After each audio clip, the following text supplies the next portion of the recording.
നമസ്കാരം. തെക്കൻ ലെബനനിലെ ഹിസ്ബുള്ളയുടെ ശക്തി കേന്ദ്രങ്ങളിൽ ഇസ്രായേൽ നടത്തിയ ആക്രമണത്തിൽ 500-ലേറെ പേരാണ് കൊല്ലപ്പെട്ടത്. 300ഓളം ഹിസ്ബുള്ള കേന്ദ്രങ്ങളെ ലക്ഷ്യം വെച്ചാണ് ഇസ്രായേൽ ആക്രമണം നടത്തിയത്. ഇറാൻ പിന്തുണയുള്ള ഹിസ്ബുള്ള ഭീകരർ ആയുധങ്ങൾ സൂക്ഷിച്ചിട്ടുള്ള വീടുകളും മറ്റ് കെട്ടിടങ്ങളും ഉടൻ ഉപേക്ഷിക്കണമെന്ന് പ്രതിരോധ സേന മുന്നറിയിപ്പ് നൽകിയതിനു ശേഷമാണ് ലെബനനിൽ നിരവധി പ്രദേശങ്ങളിൽ ഇസ്രായേൽ ബോംബാക്രമണം നടത്തിയത്. ആളുകളെ ഒഴിപ്പിക്കാൻ ആവശ്യപ്പെട്ട 80,000-ത്തിലധികം ഇസ്രായേലി കോളുകൾ രാജ്യത്തിന് ലഭിച്ചതായാണ് റിപ്പോർട്ടുകൾ പറയുന്നത്.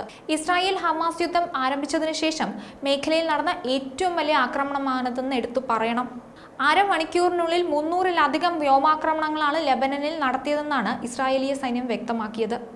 അതേസമയം വടക്കൻ ഇസ്രായേലിലെ 3 കേന്ദ്രങ്ങൾ ലക്ഷ്യമിട്ട് ഹിസ്ബുള്ളയും പ്രത്യാക്രമണം നടത്തിയിരുന്നു. ലോകരാഷ്ട്രങ്ങൾ ഇസ്രായേലിനോടും ഹിസ്ബുള്ളയോടും യുദ്ധത്തിൽ നിന്ന് പിന്മാറണമെന്ന് അഭ്യർത്ഥിച്ചിരുന്നു. തെക്കൻ ലെബനൻ ഗ്രാമമായ സാവ്താർ, പുരാതന നഗരമായ ബാൽബെക് എന്നിവിടങ്ങളിലാണ് ഏറ്റവും കൂടുതൽ പേർ കൊല്ലപ്പെട്ടത്. ഇസ്രായേലിന്റെ പോരാട്ടം ലെബനനോ അവിടുത്തെ ജനങ്ങൾക്കോ എതിരല്ല, മറിച്ച് ഹിസ്ബുള്ള ഭീകരർക്കെതിരാണെന്ന് ഇസ്രായേൽ പ്രധാനമന്ത്രി ബെഞ്ചമിൻ നെതന്യാഹു അറിയിച്ചിരുന്നു. ലെബനനിലെ ജനങ്ങൾ ഹിസ്ബുള്ളയുടെ മനുഷ്യകവചങ്ങളായി മാറരുതെന്നും അദ്ദേഹം ആവശ്യപ്പെട്ടിട്ടുണ്ട്. നെതന്യാഹുവിന്റെ വാക്കുകളിലേക്ക് വരികയാണെങ്കിൽ, ലെബനനിലെ ജനങ്ങളോട് ഒരു സന്ദേശം കൈമാറാൻ ആഗ്രഹിക്കുന്നു. ഈ പോരാട്ടം ഒരിക്കലും ലെബനനിലെ സാധാരണക്കാരായ ജനങ്ങളോടല്ല, മറിച്ച് അവരുടെ വീടുകളിലെല്ലാം മിസൈലുകൾ വെക്കുന്ന ഹിസ്ബുള്ള ഭീകരർക്കെതിരായിട്ടാണ്. വളരെ നാളുകളായി ഹിസ്ബുള്ള ജനങ്ങളെ മനുഷ്യകവചങ്ങളായി ഉപയോഗിക്കുന്നു. നിങ്ങളുടെ വീടുകളുടെ ഉള്ളിൽ അവർ മിസൈലുകൾ വെക്കുന്നു. ആ മിസൈലുകളാണ് ഇസ്രായേലിലെ നഗരങ്ങളെ ലക്ഷ്യമിട്ടെത്തുന്നത്. ഹിസ്ബുള്ളയുടെ ആക്രമണങ്ങളിൽ നിന്ന് ഈ രാജ്യത്തെ ജനങ്ങളെ രക്ഷിക്കാൻ ഞങ്ങൾക്ക് ആയുധം പുറത്തെടുത്തേ മതിയാകുമെന്നും നെതന്യാഹു പറഞ്ഞു വെക്കുന്നുണ്ട്.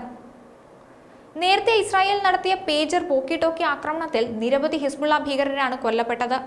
കഴിഞ്ഞ വർഷം ഒക്ടോബർ 7-ന് ഇസ്രായേലിൽ കടന്നുകയറി ഹമാസ് നടത്തിയ ഭീകരാക്രമണത്തെ തുടർന്ന് ഗാസ മുനമ്പിലെ ഏറ്റവും പുതിയ സൈനിക നടപടി തുടങ്ങിയതിനു ശേഷം ഹിസ്ബുള്ളയും ഇസ്രായേലും തമ്മിലുള്ള ഏറ്റവും വലിയ സംഘർഷമാണിത്.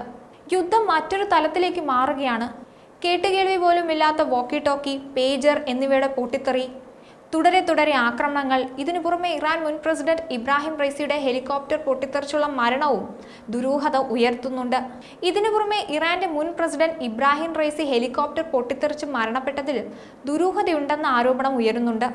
ഹിസ്ബുള്ള ഭീകരർ ഉപയോഗിച്ച പേജർ, വോക്കി ടോക്കി എന്നിവ അപ്രതീക്ഷിതമായി പൊട്ടിത്തെറിച്ചതിന് പിന്നാലെയാണ് ഈ ആരോപണങ്ങൾ ഉയർന്നത്. ഹെലികോപ്റ്റർ അപകടം ആസൂത്രിതമായിരുന്നുവെന്ന് സംശയിക്കുന്നതായി ഇറാനിലെ പാർലമെന്റ് അംഗം ആരോപണം ഉന്നയിച്ചിരുന്നു.